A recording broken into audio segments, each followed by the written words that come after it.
offensive unit. Browns could go up perhaps by a score as much as, well, about 17-0 here. Charles White is back in there to team with Mike Pruitt. 2 tight ends remain, and it's 4th and 1, and you'll see it.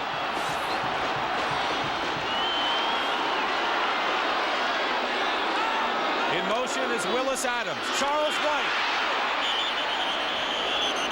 He didn't make it, and the Packers have held a goal line stand by the Green Bay Packers. And the Browns had 1st and goal at the 4-yard line. Or actually, we should say the 1-yard line. They got to the 1, didn't they? Yes, they did. They had less than a yard to score, and look at the Green Bay defense bottle him up. And it was Charles White who tried to go over the top. No contest, and you can credit everyone. We saw Ed O'Neill, but it's a team effort, and the Packers have held with 9 seconds to go. Well, we saw a little bit of shifting momentum. First for the Browns, now for the Packers. The Packers have got to go into halftime now feeling mighty good about the fact of stopping the Browns from putting 7 more points on the board. And if that doesn't get them geared up for the second half, nothing will. It'll be 1st and 10 at the 1-yard line, and the only thing you want to avoid here is a mistake. They got to get out of that end zone territory, though, with 9 seconds to go. He's got to use that quarterback sneak and get out of the area, and he does. And they're going to let it run out. Lynn Dickey calls his own number, and the clock will run down to conclude the first half with the score: the Cleveland Browns 10, the Green Bay Packers nothing. But a great goal line stand for the Packers capped this exciting second quarter. We had a scoreless first quarter here at Cleveland Stadium, and then early in the second period, Don Cockroft kicked a 41-yard field goal to give the Browns a 3-0 lead. That was 3 minutes into the second quarter.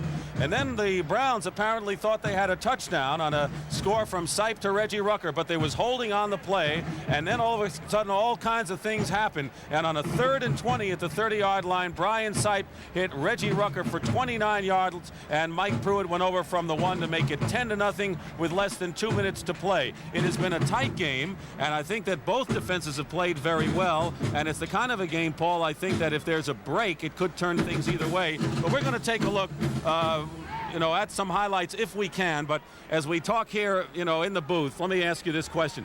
The Packers have not been able to do what they have to do to score, and that's what they're, going to have to do that they haven't been able in 3 games. Well, the Browns have had ball control, and they've had the Packers backed up in their own territory, and Green Bay really hasn't been able to get its offense moving the way I think it wants to get it moving. Packers are a little bit behind. They're going to have to play a little bit of catch-up ball. I think they're going to have to take a few more chances offensively. In other words, you think Dickey should go deep a little bit more, maybe try to throw the downward field pass more, not so much the flare pass and the short pass? I think that they have to go down field deep a little bit more to Thompson and also to Lofton and get away from the percentage passes if they're going to get back in this ball game. All right, let's take a look at the big defensive play of this game. There have been several, but this was the big one. 4th and goal at the 1-yard line for the Browns, who had 1st and goal following a pass to Greg Pruitt, and here is the way it happened. Charles White was stopped cold by the Packers. Well, the Browns have dominated the game statistically, which means absolutely nothing, because we were talking about how much the Packers have done yardage-wise but not scoring. And there you see what it's all about. 11 for 22 for Brian Sipe, and Dickey has been very conservative, Paul. Dickey has been very conservative, and as a matter of fact, this is the thing that we had started to get into and talk about a little bit. He's got to open it up just a little bit more with the passing game. He's got good receivers. He's got a good arm himself, Dickey does, and so he's got to be a little bit more aggressive in throwing the football downfield. I think the game has changed. I don't think it's a conservative game anymore. I know we were talking about the old Packers and the way they play. They didn't have the material, really, for this kind of style. And I think if you look at the real successful teams, they're the teams that go deep. I think that they've got to use Lofton deep. They've got to let the Browns know that he is a deep threat, and they just can't play the conservative, short passing, running style all the time. That's not the way the game is now. Well, certainly with the rule changes regarding the 1 bump on receivers and the new rule changes regarding pass protection, the emphasis is throwing the ball downfield and going for the home run. Now, you can use a conservative ball control type offense, but in the end, it's usually going to get you beat because one play can go 80 yards, can take you out of a ball game. Yeah, you've got to do things differently. As you look at Brian Sipe, you got to pass when they think you'll run and run when they think you'll pass and keep them off balance. And in this game, if you're going to be too predictable, you're not going to put too many points on the board. Well, the Packers now, Don Cockroft will kick off, and Mark Lee, number 22, is back there, along with Mike McCoy. Lee 22, McCoy 29. And let's see what kind of strategy the Packers come out with here as they trail 10-0. Lee to the left, McCoy to the right. Overcast, the lights have been on since the start of this game. Breeze whipping off Lake Erie, but not a chilling kind of cold that they have here. End over end line drive kick, and it's Lee at the 5.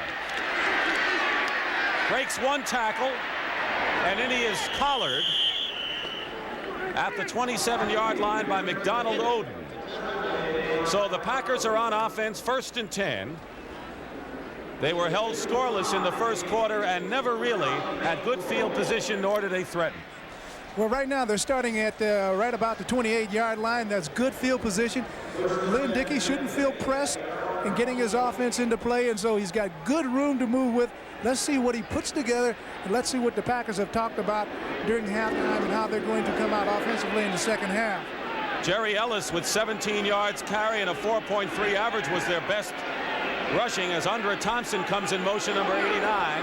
1st and 10 at the 28. Pitch goes to Ellis. He fumbled. And the Packers have held on to it. Gerry Ellis fumbles the handoff.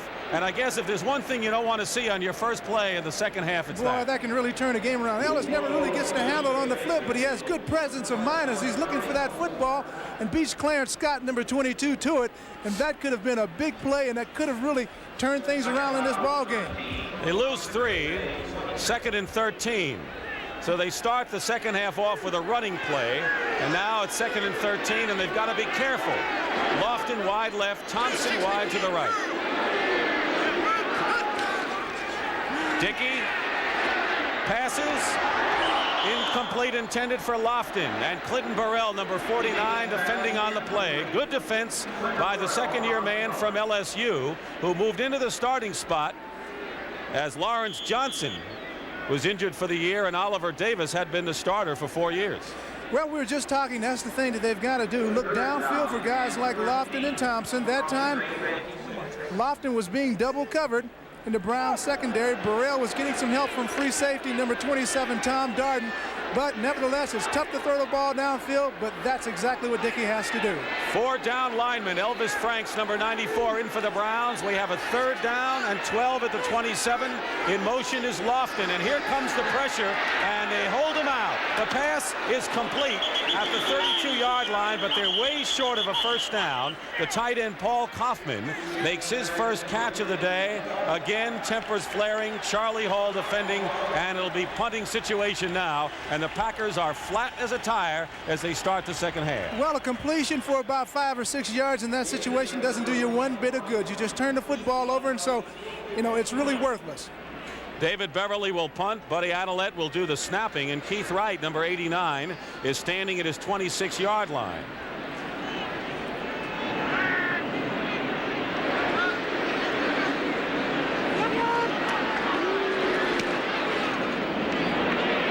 Comes up to meet it and has a running start at the 35. And Wright is hit hard by number 21, Mike Jolly, defensive back, a rookie from the University of Michigan. A 34-yard punt. He got it back 6 yards. And so the Browns will go on offense for the first time in the second half. They're leading 10-0 after a scoreless first period. Cockroft with a 41-yard field goal. Mike Pruitt went over from a yard after a big pass play. 29 yards. Sipe to Rucker brought it to the 1. And Brian Sipe starts out with pretty good field position here as he's at the 43-yard line. Only needs 7 yards to get across the 50-yard line, and it's the kind of situation that a quarterback likes to operate out of. Charles White, number 25, and Mike Pruitt, 43, are the setbacks. Pitch goes to Pruitt, and he's going to be stalled back there by Mike Butler. Mike Butler just stormed right in from his left defensive end position. And he's a big guy at 265 and 6'5", was a #1 draft choice from Kansas 4 years ago, and he stormed in past Delamelier. All right, watch number 77 as he gets right by number 64, Joe Delamelier. Just breaks inside of him, strips the blocker, gets to the ball carrier, and rides Mike Pruitt out of bounds. It's a big play for Green Bay, and Green Bay turns the tide right here. Calvin Hill comes in as the pass receiver out of the backfield. 2nd and 15 at the 38-yard line. Opening moments, third quarter. Dick Stockton with Paul Warfield here at Cleveland Stadium in Ohio. Sipe getting enough time. Brian Sipe sees the receivers covered, and he goes cross-field to Reggie Rucker, who makes the catch, but Estes Hood puts him down immediately. They're still about 11 yards short of a first down. It'll be 3rd down. Well, here's Reggie Rucker in the slot. It's Estes Hood working against him. Reggie has a lot of moves, very good presence and awareness. He sees Brian in trouble. Now he goes back across field. He's open temporarily, but Hood comes and closes the gap. Well, he was open, but the Packers didn't mind. I mean, with all that time, he's running in circles 5 yards down the field, so the Packers don't mind that reception. No, and I think you got to give your, you got to tip your hat to the Packers secondary again, because Sipe is getting a lot of time back there, and yet they're hanging with these receivers very well. 3rd and 10 at the 43. Sipe likes to go to the air. And the pass to Rucker is complete, a first down. Reggie Rucker has a first down at the 43-yard line of the Green Bay Packers. Estes Hood covering, and just a simple sideline pattern. Simple sideline pattern, and again, every time Sipe is in trouble, seemingly he looks for number 33, Reggie Rucker, who's always made a lot of clutch catches, and there's a clutch catch in that situation again to keep this drive moving. Cleveland across the 50-yard line now, and definitely on the move, going towards the goal line. 1st and 10 at the 43.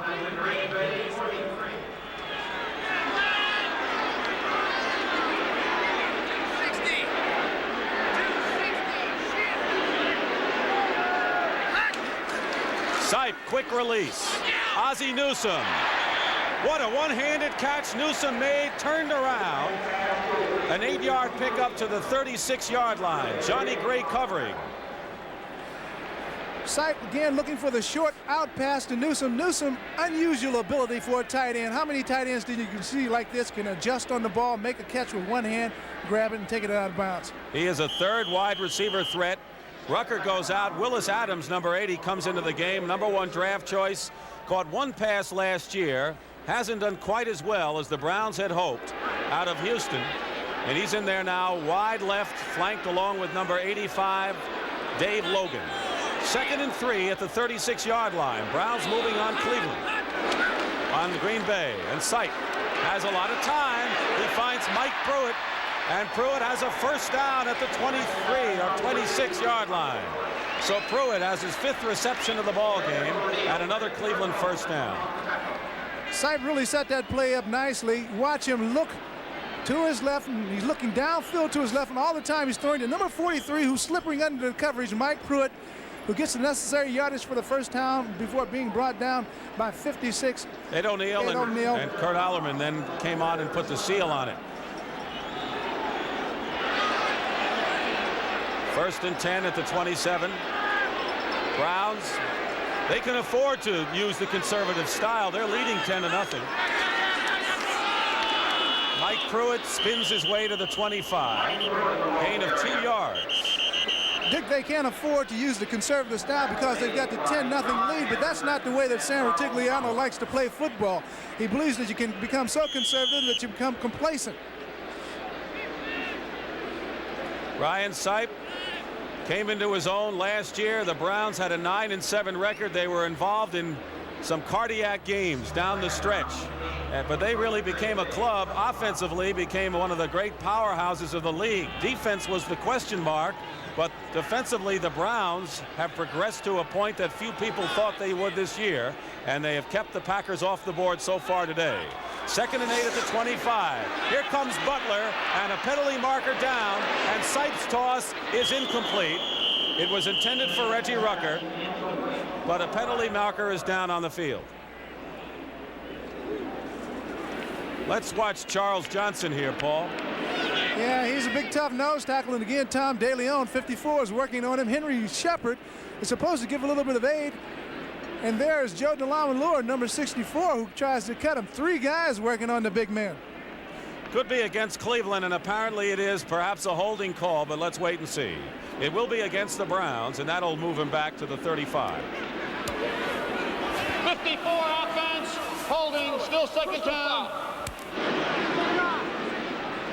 Tom DeLeon, and now that was a great shot by our production team with Don Ellis and Bob Dunphy in the truck, because there's a personal foul or an unsportsmanlike conduct called as well and against the Browns, and they're going to move it way back. And this is something that's been simmering throughout the ball game.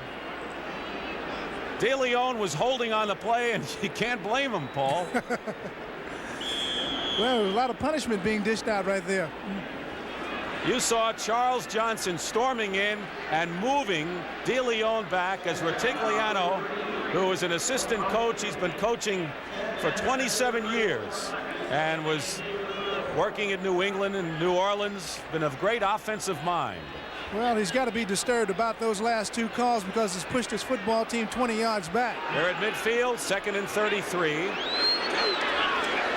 Third quarter, nearly 5 minutes gone by. Sipe dumps it off to Mike Pruitt, who can't get away, and in fact was dragging Mike McCoy a yard or 2. The other Johnson is Ezra, number 90. Ezra Johnson, big pass rusher, has been very important in the pack scheme of the 4-3 now in the 34. And he's working real hard right there against the Browns offensive right tackle number 73, Doug Deacon, who's quite a fighter and battler himself. Maybe one of the best pass blockers in the league, Doug Deacon. Really an underrated offensive lineman. You don't hear very much about him, but he's really a workman type of player. Just goes about and gets his job done. 3rd and 24. The Browns at the Packers 42. Sipe, penalty marker down, and Brian is trying to find someone open and finally just lofts it untouched downfield. And we have a penalty marker down, and I think Charles Johnson. Now, I don't know if that's the sign for ejection of the game, but let's wait and see. Charles Johnson. Personal foul, disqualification, 99, roughing the quarterback. Charles Johnson has been thrown out of the game for roughing the quarterback and holding cold against the Browns. And here it is, as Charles Johnson was disqualified for roughing Brian Sipe. All right, Charles Johnson playing over the nose over Tom DeLeon, number 54. He's fighting hard to get to the passer, blocked by 3 Browns players right there. This guy's a real load. Now he flows out of the pocket, hustling for Brian Sipe, who will come into your picture.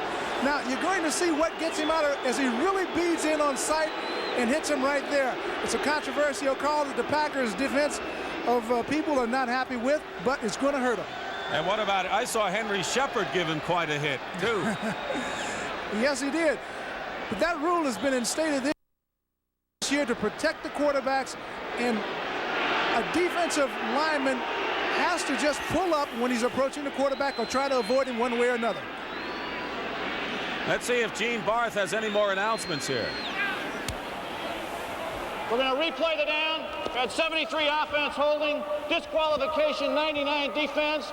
Still 3rd down, replay. All right, it's 3rd down. Charles Johnson is out. Here it is again as he just went into him. And that's the thing about protecting quarterbacks, and it happened right near the Cleveland sideline. Doug Deacon was called for holding, so it is still 3rd and 24 at the 41-yard line.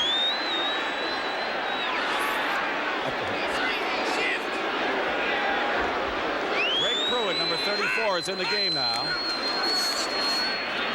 Sipe finds Reggie Rucker, and Reggie Rucker beats Estes Hood and gets to the 25. He'll be short of a 1st down, but with 3rd down now, 4th down will set up a field goal opportunity for Don Cockroft. Mike Douglas making the play, and Rucker just breezed past Estes Hood.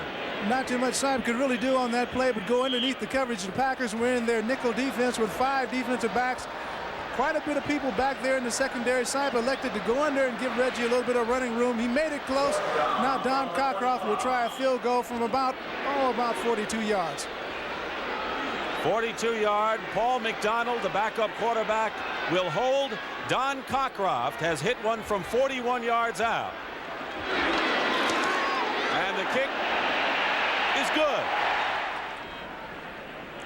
Cockroft will kick off. He has 2 field goals today, and Brian Sipe getting some repairs over at the Browns sideline.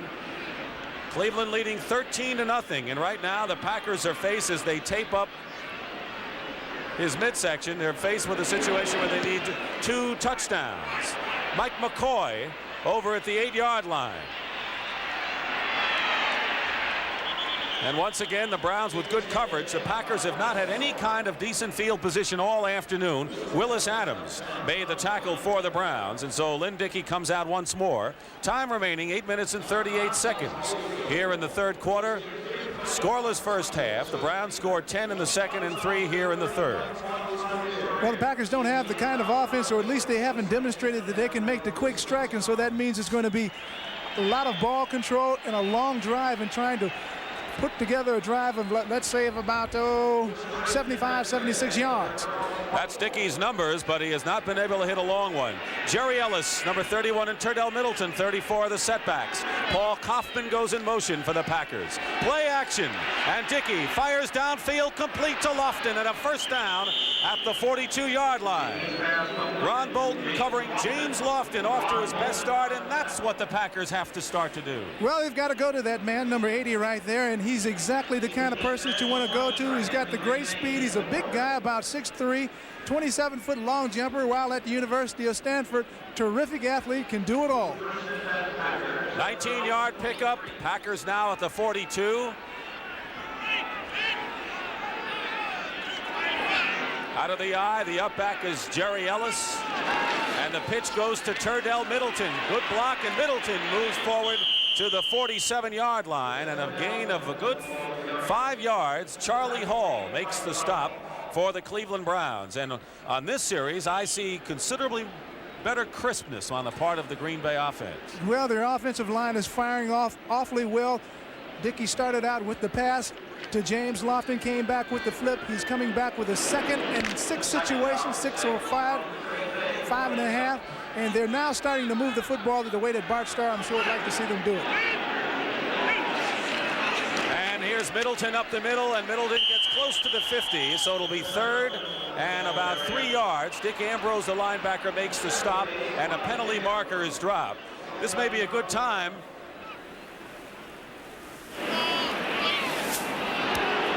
Personal foul, late hit, number 56 defense. And these officials still controlling this game, and they've had to make some tough calls. Robert L. Jackson on a late hit, a personal foul. Brian Sipe, you saw him being taped up before, has bruised ribs. He should be back in this ball game. 56 defense. Keep in mind, as the Packers now have perhaps their best field position right now, a 1st and 10 at the 35, that they have not scored in the third quarter at all this season. The Packers have been shut out in the third quarter through the first 6 games of the season. Well, they certainly need a score right here and right now to get back into the ball game. 1st and 10, ball at the 35. Play action pass, and Middleton is stopped behind, and it's number 52, Dick Ambrose, who is a number 12 round draft pick back in 1975, underrated, makes a superb play. That was a fine play by Dick Ambrose. Just after the Packers had gotten the additional yardage on the penalty, he comes up, reads that screen play out into the flat very well, makes a big play on Middleton, dropping him for a loss. Make the situation back to 2nd down, 15 yards to go. They're tied in Philadelphia in the battle between teams that are 5-1, tied for 1st in the NFC East, Cincinnati over Minnesota. All right, 2nd and 15, the ball at the 40. So now Dickey, a bit of a hole now, has to get that real estate back. He lofts one for Lofton, and Lofton makes the catch, I believe, and a brilliant play by James Lofton, who one of his trademarks is his ability to leap high and come down with the ball, and that's a great play. play. We were just talking about this young man's fine athletic ability. Dickey under a little bit of pressure. This time he just throws a lofting pass. Burrell is actually in great position, but watch number 80 Lofton come back, go up high. Well, Lofton is the guy that can get you back in the ball game. He's done exactly that. He's put Green Bay in a position where they're going for a score. Now Dickey has got to get the points on the scoreboard. And this is a big down. 2nd and goal at the 7.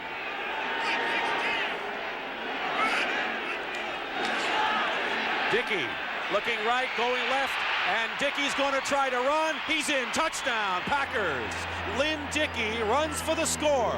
And the Packers are on the board in the 3rd quarter for the first time in this 1980 season. And that tightens the game up. Well, we talked about Lynn Dickey being able to get over his physical problems. This is a situation that shows you where he does have some mobility now. He's not just a quarterback there who's back in the pocket, laid in cement. He moves out of the pocket, finds the opening, crashes across the goal line for the 6-pointer. A point after touchdown. Birney will attempt it. His first opportunity this afternoon after the heartbreak game against Tampa Bay. And the left-footed kicker clicks. Here's our scoring play, and the Green Bay Packers with their first points of the 3rd quarter, and more important, trailing now 13-7. Birney kicking off inside the 5 to Keith Wright. And a jersey tackle at the 20-yard line by Jim Gano. And a player shaken up, looked like might have been Thompson, number 83 for the Packers. John Thompson, the backup tight end, looks like he hurt his leg. And we have an official's timeout, and it's his right leg that he's holding. Looks like he's hurt his right knee.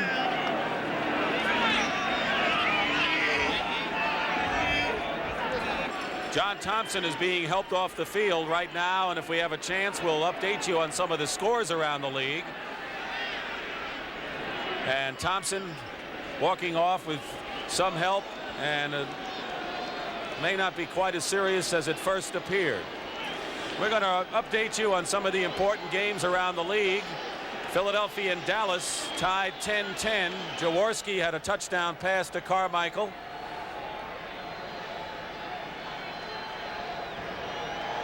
Cincinnati over Minnesota, 7-0. The Bengals have been a surprise. They defeated Pittsburgh twice.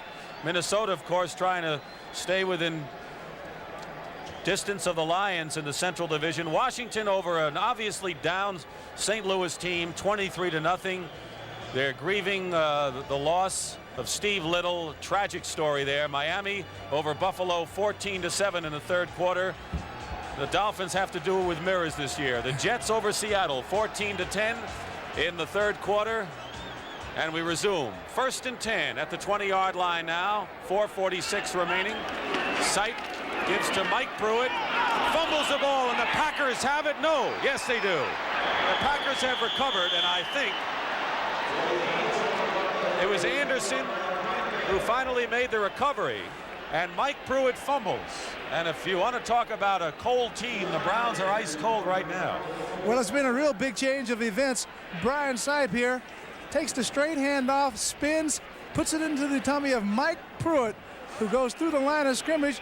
At that point, the ball is stripped out of his hands. The ball spins on the ground. It's a little bit loose right there.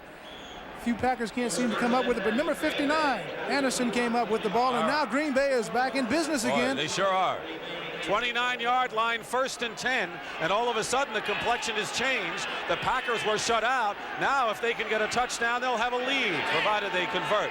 1st and 10 at the 29-yard line. Under Thompson, number in motion, and Dickey will go to the air, and he has Lofton complete at the 10. And the Packers have awakened, and thanks to passes to James Lofton with Burrell defending on the play, Green Bay has silenced the 70,000 here. All right, this is a slant in pass to Lofton. All he does is break right over the middle. Watch him go up and snag this ball right in his hands. Clean catch. Clinton Burrell there for the stop, but it's too late. And as you're right, you're exactly right, Dick. The Packers really have awakened here in the 2nd half. And he has made, Lofton has some brilliant catches. Good hands. 4:05 remaining 3rd quarter, 1st and 10 at the 10. They can get a 1st down without scoring. Turdell Middleton to about the 8-yard line. And Robert L. Jackson, number 56, the linebacker, makes the stop. The Packers are rejuvenated as Dickey looks to Zeke Bratkowski on the sideline. Earlier they were shuttling tight ends, and Bratkowski has been signaling in the plays in earlier this year, and he's doing it right here. So it's 2nd and 8. Well, they certainly put it together in the second half here. They've opened up their attack a lot more, putting the ball downfield, and it's paid off big dividends for them. Both wide receivers split left. 2nd and 8 at the 8. In motion, Lofton. Dickey fires one. Lofton, another fine catch, and he gets inside the 5, and then it'll be 3rd and about, well, maybe 3.5 to 4. I think that the marker is inside the 1-yard line as you look again. Well, Lofton comes in motion from left to right that time, and as was said before, it's a situation in which they try to isolate him on a defensive back. Ron Bolton, defending on that play, did a pretty good job. Ron Bolton's having his best year. Came over from the New England Patriots on a deal. He is making the big hits. He prevented a touchdown perhaps right there. And now we have 3rd and 3 and a 4-down line defense for Cleveland as they stack it up in the middle.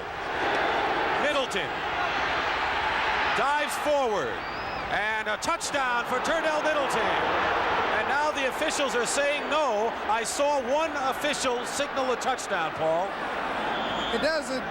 I saw a touchdown signal, and then of course I didn't. Let's see what Barth says. Gene Barth. No touchdown. Correction, please. No touchdown. No touchdown.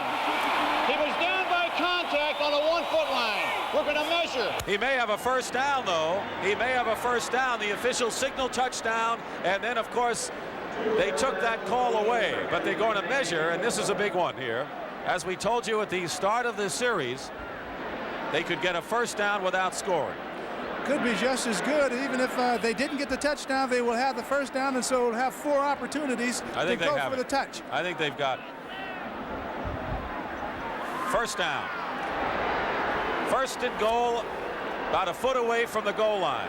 2:28 remaining, 3rd quarter. The Packers are threatening to tie and take the lead in this game. They hung in there in the first half with a superb defensive effort, particularly by the secondary. And now the offense has come alive here in the 3rd quarter.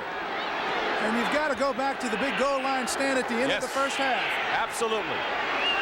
Dickey goes to Ellis.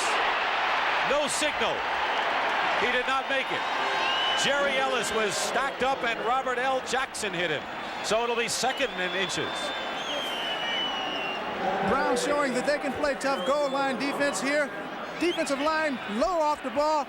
Robert L. Jackson mopping up the top, along with 52 Dick Ambrose to knock number 31 Gerry Ellis right back. No score for the Packers, at least on the first try. Who says the Browns can't put a goal line stand of their own on here, Paul? Well, they've got 3 more tries at it. That's just about where the Browns had it at the other end. All right, 2nd and goal, inches away.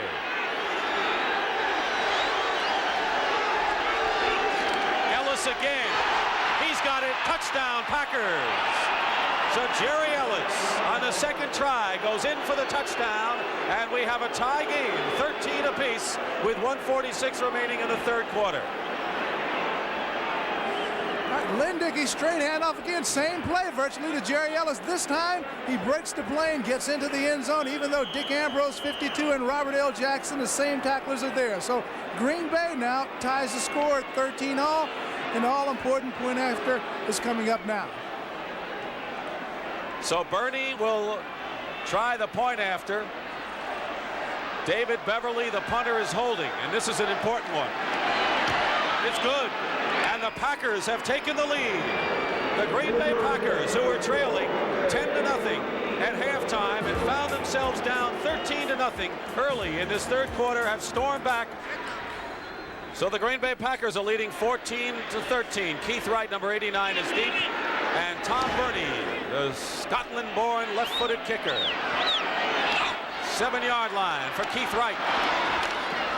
And the Packers are a roused football club right now. Kit Lathrop makes the tackle, at the 17-yard line, and the Browns will go on offense. We have another score. Miami leading Buffalo 17-7. Uwe von Schamann, a 23-yard field goal, and a surprise with the Dolphins leading the Bills. Well, Dick, we've seen shifting momentum here in the third quarter. We saw the Browns come out and looked like they were going to put 7 more points on the board. It didn't happen. All of a sudden, Green Bay got its offense going, and now the Packers definitely have the upper hand. 1:37 remaining in the third period. Calvin Hill, 35, is back there with Mike Pruitt, 43. Sipe looking to the sideline, finds Hill. He always finds that opening, and Hill gets about 8 yards on the reception. Defending on the play was George Cumbie, number 52, who we expected to see out there, the rookie linebacker, top-round draft choice from Oklahoma. But the veteran Calvin Hill, a lot of times they can use Hill as a decoy when he comes in the game and everyone thinks he'll be on the receiving end, right? Well, in most instances they are looking for Hill, and he's the situation sub in for the definite passing situation and does a great job at it. He had a first down on that play. Mike Pruitt looking for an opening, finds one. And a good inside move by Mike Pruitt gets the ball out to the 36-yard line, and a gain of a good 7 on the play. Got to believe that Mike Pruitt wants to make amends for the 2 fumbles that he's had during the course of this ball game, and certainly the last fumble on the previous possession that Cleveland had. He ran real hard inside there and probably wants to break one. 35 seconds to go in the third quarter here in Cleveland. 14-13 the Pack leads. 2nd and 2.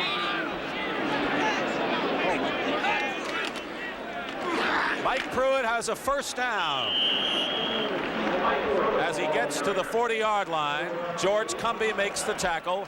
So the Browns using ball control of their own as the time running down here in the third quarter. 75,548 on here at Cleveland Stadium to see the Browns in the 7th game of the year. And of course the Browns know that the Steelers are playing tomorrow night against Oakland. In order for them to stay a game behind Pittsburgh, no matter what happens, they need a win. But right now they find themselves trailing. And that is the end of the third quarter here in Cleveland. The Packers have come back with 2 scores. We start the 4th and final quarter here in Cleveland unless we have a deadlock. This is Dick Stockton along with Paul Warfield. A change of momentum and complexion in this game as the Packers with 2 touchdowns leading by a point. Well, we see Brian Sipe taking a little bit different approach right now. He's going to his ground attack, but I've got a feeling he's going to try to lull the Packers to sleep, and then you'll see him put it up top. 1st and 10 at the Browns 40. Sipe 18 for 29 for 227 yards. Another big day for Brian, but he's looking for the points on a play action up the middle of Reggie Rucker. And Rucker has a first down at the 44. Mike McCoy makes the stop, and Reggie, who's done it for so many years, gets it done somehow, some way. Always seems to be in the right spot at the right time. Brian, right on in hand with his running game, goes with a play-action pass on first down, finds Reggie Rucker right over the middle. Rucker takes a pretty good hit, but the old veteran that he is, he holds onto the football. Looks like the Packers were giving the Browns that kind of play. Well, again, I said Brian might be trying to lull them to sleep. He's been feeding them steady doses of running plays. That time he showed them the play-action pass, which froze the linebackers a little bit. He's able to get the ball over the middle. Ozzie Newsome, the tight end, is wide to the left. The other receivers, Logan and Rucker, split right. 1st and 10 at the 42-yard line, and Mike Pruitt is hemmed in and doesn't go anywhere. And I think John Anderson, who has played a very active game at linebacker, had some help from George Cumbie as the linebacker is excelling. The Packers defensively today have had a whale of a ball game, Paul. Played very well from the linebacker to front 4, and even the secondary has come up real well and supported on the runs. And yet, when Cypress had the extra time back in the pocket, they have really stayed with the Browns receivers, who are an experienced group. They only had 35 sacks last year and 13 in 6 games this year, so they've certainly put more pressure on the quarterback. 2nd and 8 now, and Reggie Rucker in motion.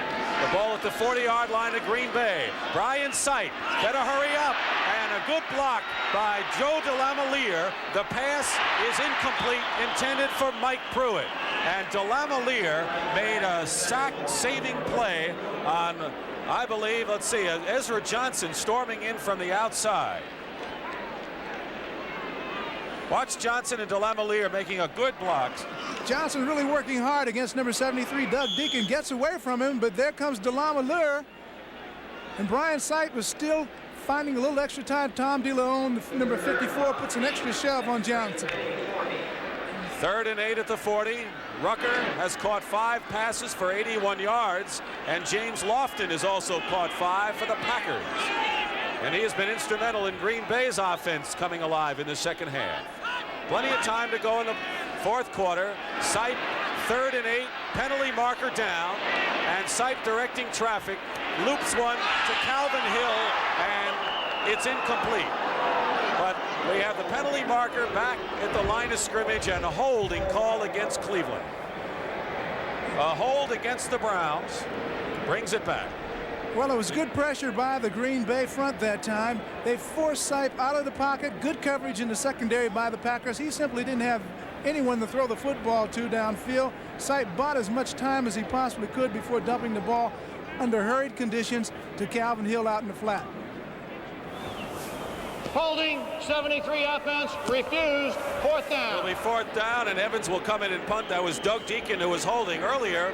Charles Johnson, the nose tackle for the Packers, was disqualified for a tough hit on the quarterback Brian Sipe, and we have had tempers flaring and unsportsmanlike conduct calls throughout this game. But now Evans will punt from the 45-yard line, and Ron Cassidy is at the 10. Booms it. Fair catch called for, and it takes a Cleveland bounce. Can they keep it in? They did. They did, and now the Packers are arguing. They have held it at the 1-foot line, and the officials ruled that the Browns were able to do it, but let's see, both are arguing right now. And now they say no. First indication was they downed it, and now they'll take it out to the 20. The kick was ruled a touchback because his foot was touching the goal line. Automatic touchback. Well, the Packers are at the 20-yard line, and it could have been the 1-foot line, and there's a big difference there, obviously, as they have it 1st and 10, 13:05 remaining in the game. Green Bay leading Cleveland 14-13.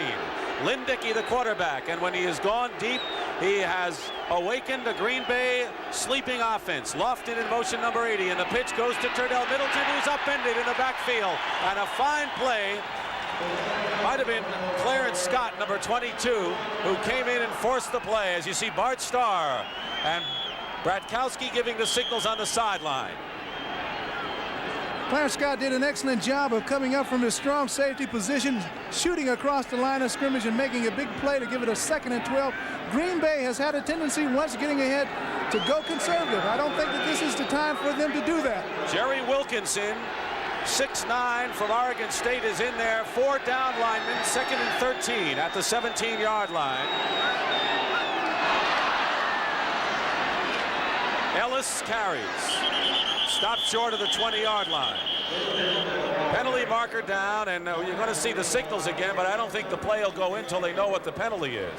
I think it was against the Browns as the lineman moved. Gerry Wilkinson, number 70, who just came into the ball game, jumped just a little bit before Snap Dick, and I think he might be the guy who's guilty of the infraction.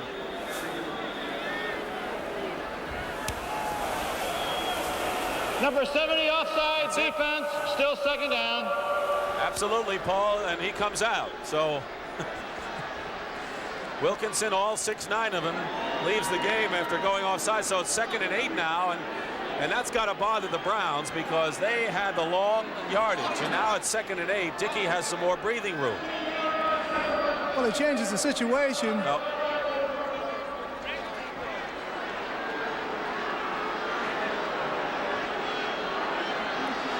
another unsportsmanlike call against the Cleveland Browns, and they'll chalk off 15 yards. The Browns call for unsportsmanlike conduct again, and it's a 1st down. Let's listen. Unsportsmanlike conduct, violated the 3 warnings on the sideline. 1st down.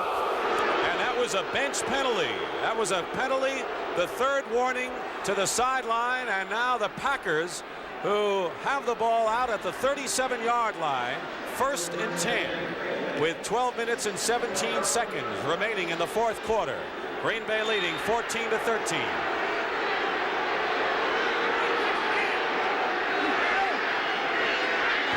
Kaufman in motion.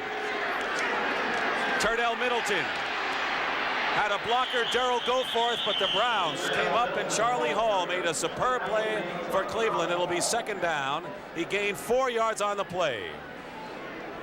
Zeke Bratkowski will give the sign to Lynn Dickey, just like a baseball team with signs from the third base coach. All right, 2nd and 6. Puts a little more pressure on the passer to try to figure out what the signs are and to try to call a play and try to anticipate what a defense is going to do to you. But Dickey's an experienced quarterback who should be able to handle that very well. 2nd and 6.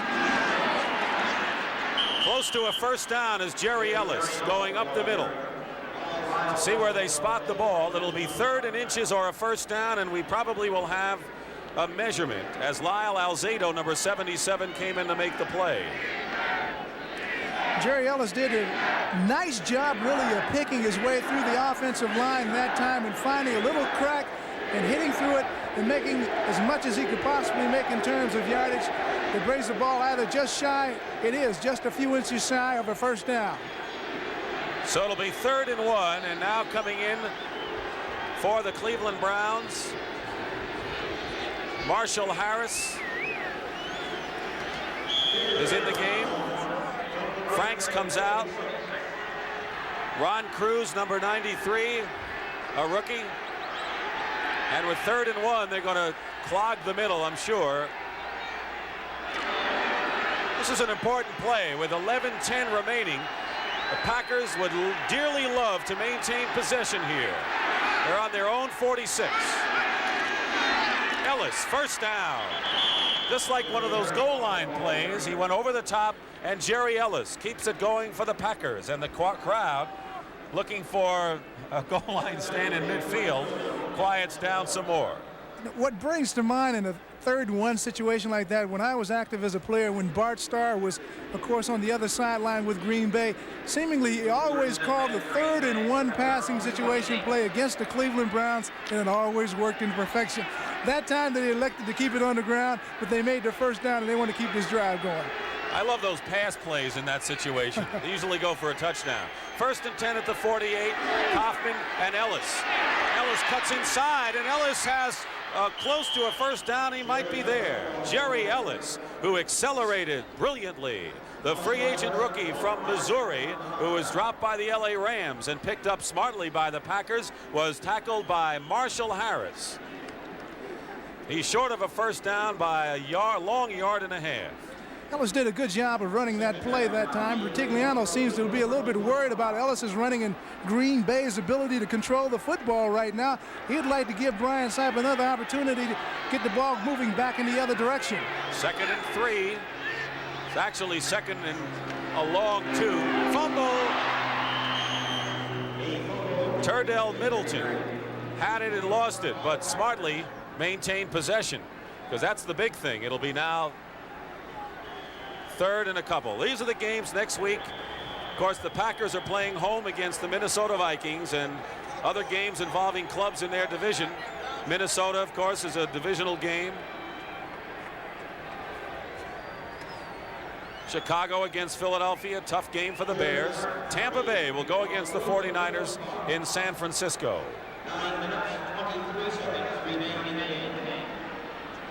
Greg Cook, number 68, who defended Bart Starr when they were all attacking him because he said a lot of anonymous people are criticizing the coach. Let him come out and say who they are. Limps off the field. And there's a replacement for Cook. 4 down linemen, 3rd and 3. Carl Swanke, 6th-round draft choice from Boston College, is in.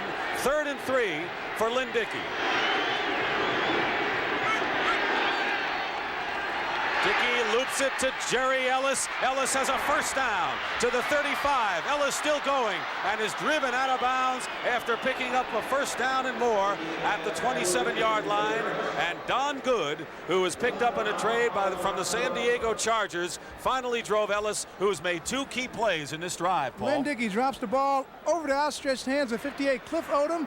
into number 31, Gerry Ellis, and he does a fine job of broken field running, runs down the sideline before being brought out of bounds by number 50, Don Good. The Packers are on the march. They could put 7 points on the scoreboard right here. They would be in very good shape. Bart Starr, in his 6 years coach of the Packers, apparently thrived on adversity. They lost Bruce Clark, Fred Van Appen. Van Appen, the defensive line coach, quit. The heat on Starr.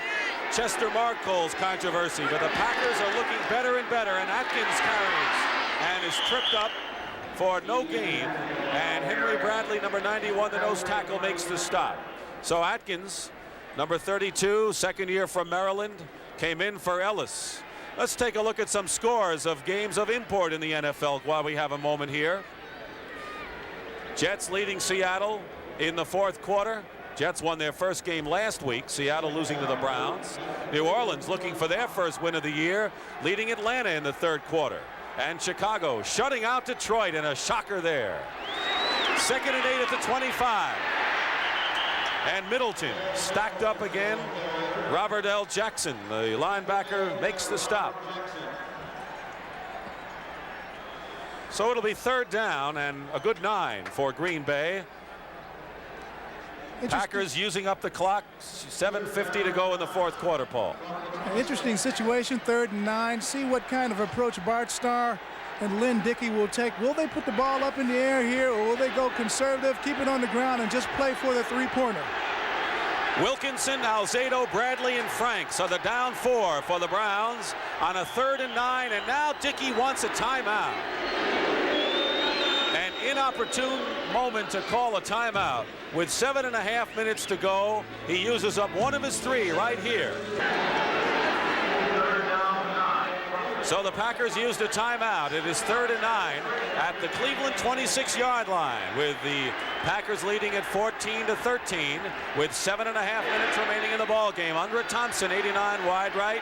James Lofton, number 80 left, and Dickey with the play. That's his numbers today. Pretty good, aren't they?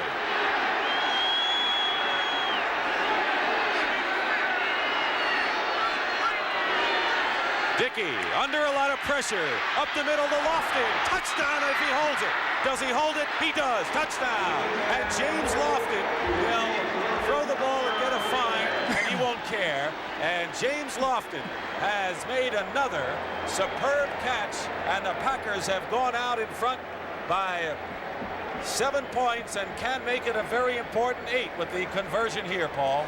Well, the Browns came after Dickey with the blitz that time. Packer defenders picked up the blitz very nicely, and he looked for number 80, the guy that has come through for them time and time again. Here's the blitz, and there's Dickey looking left, and you know who he's going for. That man right there who come into your screen, number 80, James Lofton, going up high. Once again, simply too much of an athlete for number 49, Clinton Burrell, to handle. A brilliant game for Lofton, and the point after is good, and the Packers with a big point now lead it 21-13.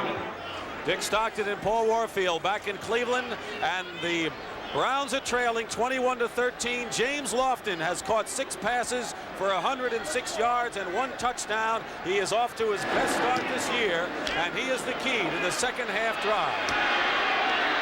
Dino Hall at the 10-yard line.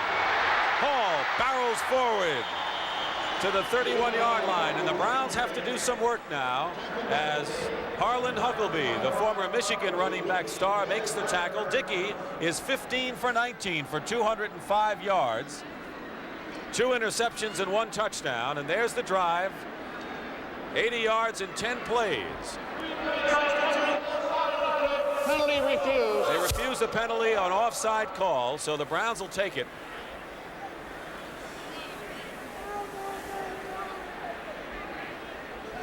It's not a very bad return for Dino Hall. The ball is out right around the 30.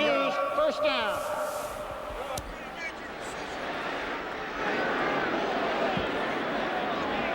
The Browns will have it just where they brought it back to the 31-yard line. 1st and 10, 7:13 to go in the game.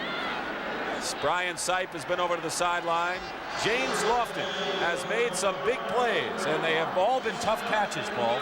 Tough catches, but he's the kind of athlete who can go up high and take the ball away from a defender. He's got great speed. You know, I'd hate to be in Clinton Burrell's spot out on that right corner trying to defend against him. Calvin Hill and Mike Pruitt in the backfield.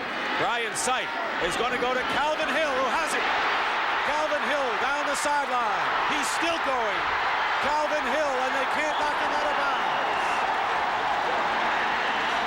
Did he step out? I don't believe so. He did not step out.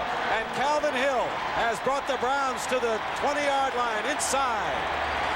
Well, what a play, 51 yards, Paul. Really reliable. Calvin Hill, time and time again. Reggie Rucker and Calvin Hill, two experienced veterans. Brian Sipe will go to them in the clutch. Calvin shows that he still has the moves, does a bit of nifty running, gets as much yardage as he possibly can before throwing out of bounds. And the biggest pass play of the season for the Cleveland Browns to a man who's done it, old Methuselah, Calvin Hill, 11 years out of Yale, and it's 1st and 10 for the Browns at the Packer 19.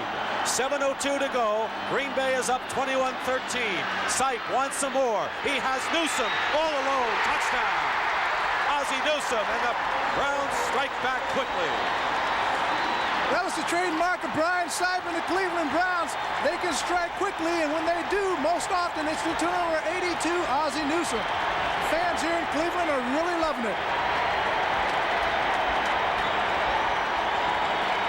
Two quick, big plays. The one to Calvin Hill and this one. He beat George Cumbie, the linebacker.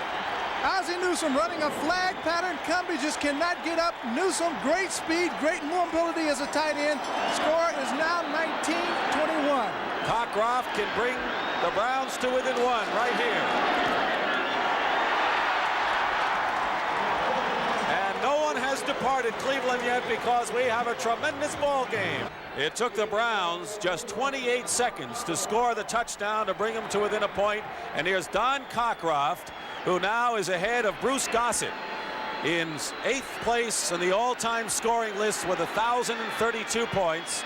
But more important, the Browns trail 21-20, and the Packers now with Under Thompson inside his 10 will receive the kickoff with under 7 minutes to go. A wild game, Paul. Really is a wild game. The Packers have their onside kick team, James Lofton, and a few guys up front, but it's a deep kick. Under Thompson, a former running back, is on the 1 and goes and runs it. And he did a good job because they had him trapped way back. He didn't get it to the 20.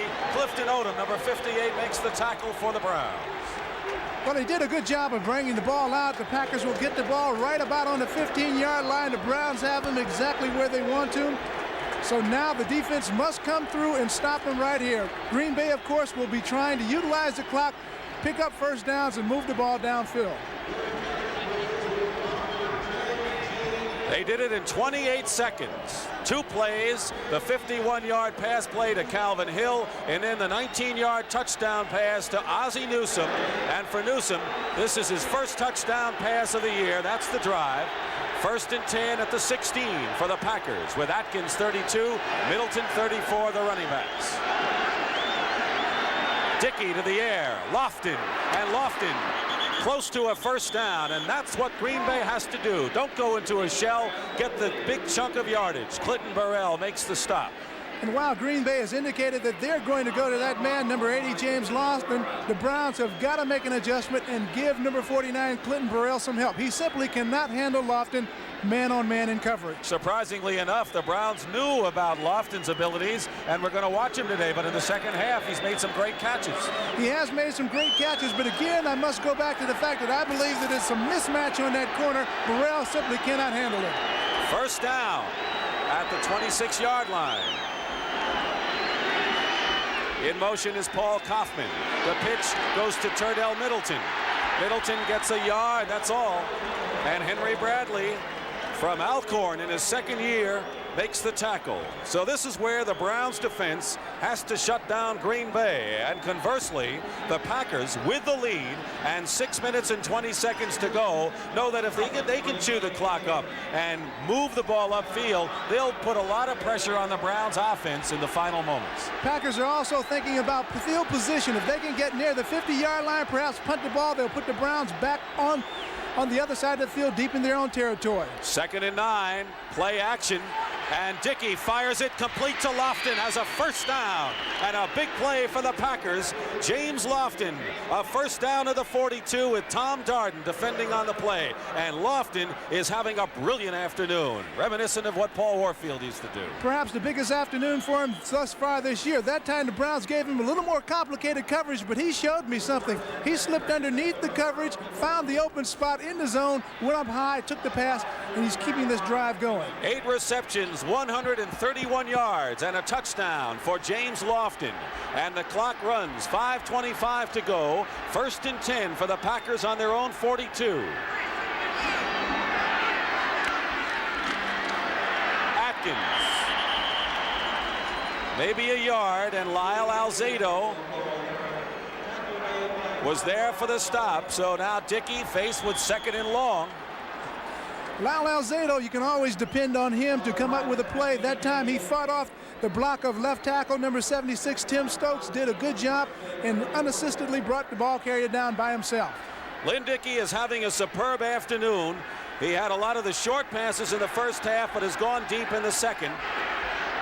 Great percentage for Lynn this afternoon. Under Thompson in motion. And Middleton is stopped by Robert L. Jackson.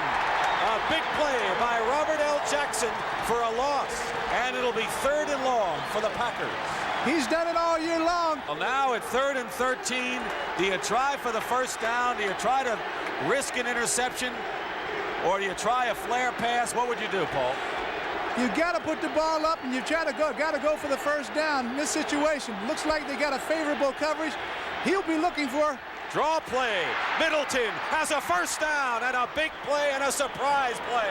And I'll tell you what, if he caught you by surprise, he caught the Browns by surprise. I'll say he really caught the Browns defense by surprise. An excellent call by Dickey and the Green Bay staff. Caught everybody in the Browns secondary looking. That's what I was talking about earlier. You got to run when they expect you to pass and pass when they expect you to run. And this had pass written all over it, and they give it to Middleton on a draw, and he just completely caught the Browns defense by surprise. Well, it was a big play for the Green Bay Football Club, and they still have possession of this football, and they're doing exactly what they want to do, eat up the clock and yet move the ball downfield. 3 minutes and 12 seconds remaining in the game. 1st and 10 now at the 46 of Cleveland. Atkins holding on to the ball. Gets maybe 2 or 3 yards on the play. Charlie Hall pursuing on the play. But that uses up the clock. Under 3 minutes to go. The Browns have all of their timeouts, and Green Bay has 2. As you look at Zeke Bratkowski, Green Bay has 2 timeouts remaining, and they took one of them before the touchdown pass.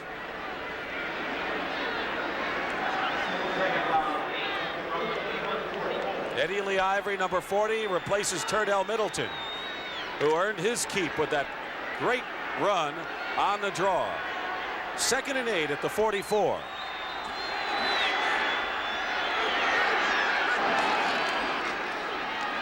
And Ivory slipped. Eddie Lee slipped. Couldn't get anything going, and he stopped. May have lost a yard. It'll be 3rd down. We're approaching the 2-minute warning, and now, with 2 minutes and 10 seconds to go, the Browns call a timeout. And it's all right here, Paul Warfield, at Cleveland Stadium, where the Browns, anxious to get their hands on the ball because they're trailing by only a point, but the Packers controlling with 2:10 to go, 3rd and 7.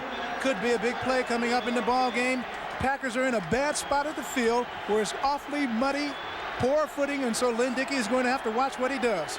Under Thompson wide right, James Lofton left, and Ivory slips again, but Eddie Lee Ivory gets close, about a yard short of a first down, and it'll be 4th down. And David Beverly comes up. He's short by about 2 yards, and Ron Bolton made the tackle. It'll be 4th down, and the 2-minute warning is upon us. So this is exactly what Paul Warfield was talking about. The Packers maintain possession. They have good field position, and if they can put that punt inside the 10, they've done their job. It is 4th down and 2 to go, and David Beverly will kick. Keith Wright is back, and I guess in a situation like this with the ball at the Cleveland 38-yard line, there's a final score. Cincinnati wins 14-0. There's always the possibility that Beverly could run with the ball, and it's something you got to be aware of, except that if he can put it out of bounds, I think that's the smarter play. It would be the smarter play, but when you're going against a guy like Sipe, who's like Stabler, you know, anything can happen. High kick, a good kick for the Packers. Fair catch called for by Wright at the 12-yard line, and that's just what Green Bay wanted. Well, Beverly has done his job. Now it's up to the Green Bay defense to hold Brian Sipe and company. Brian Sipe has about 89 yards of real estate to make up to get the 6-pointer, and so it's all on the shoulders of the Green Bay defensive unit at this point. 1st and 10 at the 13-yard line. Brian Sipe, the surgeon, out here on the field. And you talk about what Stabler can do and what Sipe can do in situations like this. Well, Sipe was in this situation numerous times last year. That's why they call the Browns the Cardiac Kids. It's no strange situation for this offensive club to be in. Calvin Hill is in the lineup, and you know what that means. Possible pass receiver. And Sipe going up the middle of Calvin Hill, complete, and a 1st down at the 27-yard line. And Mike Jolly, number 21, the rookie from Michigan, makes the tackle. Well, again, Calvin Hill, he just does it time and time again. He's the old pro. He finds a spot in between the coverages. He reads coverages just like a quarterback, and he can find the opening, and he's tough to cover. Less than a minute and a half to go. We'll follow the clock. And Sipe back again. Has some time. B. Rush will run himself to the 35 and slides short of a 1st down by a yard. Short of a 1st down, clock running as we have 1:14 to go, and the Browns may have used one of their timeouts. The clock has stopped, 1:14 to go. We're at the 37, and now they start the clock again. So it was an official's call for the positioning of the football. There you see the time.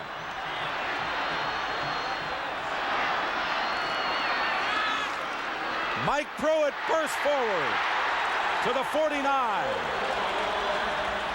And I think the Packers thought pass right there. That time Brian Sipe skillfully called an off-tackle play to Mike Pruitt to pick up the necessary yardage for the 1st down. The big fullback came through. Now Brian is taking his time out, going over to talk over to Coach Sam Retigliano. Anderson and Douglas, the 2 linebackers, makes the stop. The ball is at the 48-yard line. Browns in their own territory, and all they're trying to do is get into field goal position for Don Cockroft, who this afternoon has been successful at 41 and 43 yards. That's the story right in a nutshell.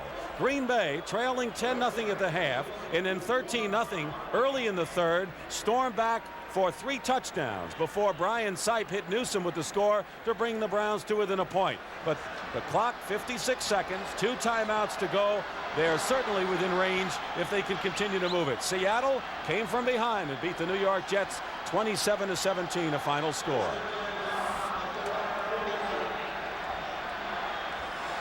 Well, as I said before, Brian Sipe and his offensive unit, Dick, has been in this particular position many times before. Last year, winning 3 overtime ball games.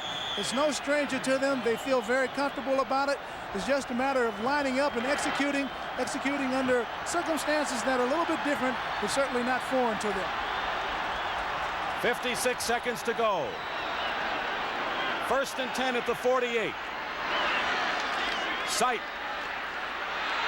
up the middle. Calvin Hill has a 1st down and runs out of bounds to stop the clock at the 37-yard line. Make it the 36. 49 seconds to go. Calvin Hill. All right, Sipe back again in the pocket. You know who he's looking for, Calvin Hill, right over the middle. Calvin catches the ball. Now watch him get out of bounds like an experienced veteran. He gets as much real estate as he can, but he doesn't have to expend the timeout. He stops the clock, and Cleveland can start operating again. He didn't have to go to Yale to know that, but it helps. 1st and 10, 49 seconds to go. The Browns have 1 timeout remaining. 1. Hill and Mike Pruitt in the backfield.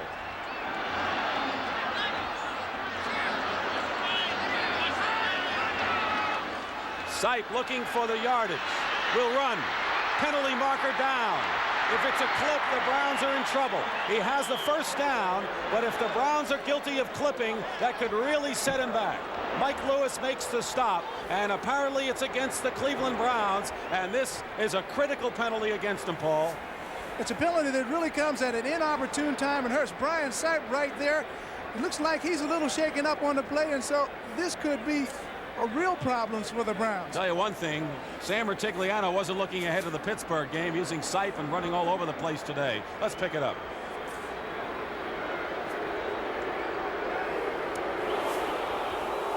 '63 offense, holding, still first down. All right, Cody Risen holding.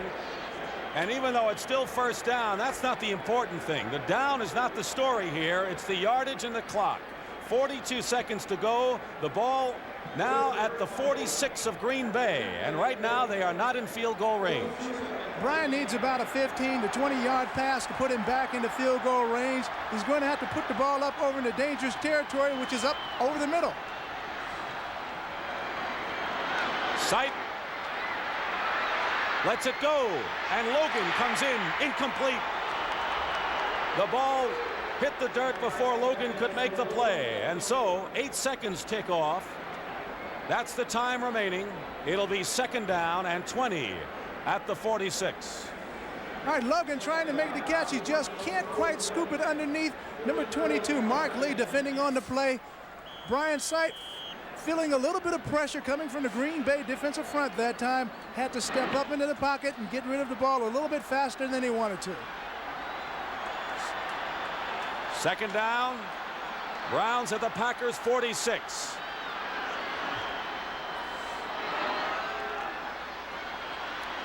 Sipe with time. In trouble. And he lifts one in the air. Incomplete.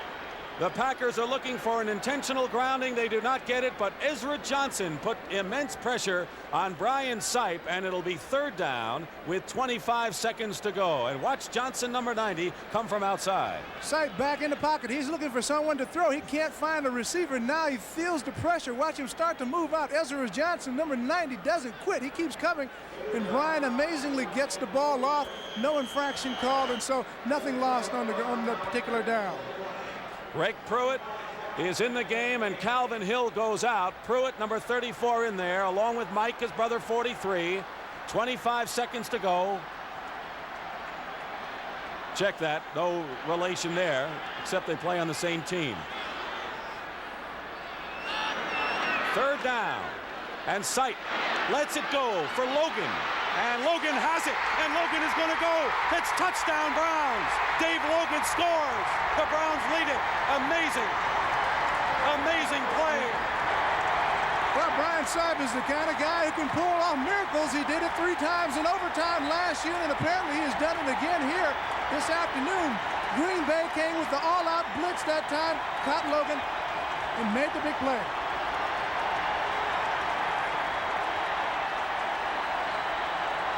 Dave Logan went high. He is a superb athlete. The Cincinnati Reds wanted him to be a pitcher. The Kansas City Kings wanted him to be a basketball player. He's a football player. There's the all-out blitz by Green Bay. Logan locates the ball, goes up over Mark Lee, and then outraces Lee, another Green Bay defender, number 24, and that's Johnny Gray to the end zone. Big play. Sipe does it again under pressure. Point after touchdown is no good. It's off to the left. A bad snap from center. So the score is 26-21 in favor of the Browns. 16 seconds to go.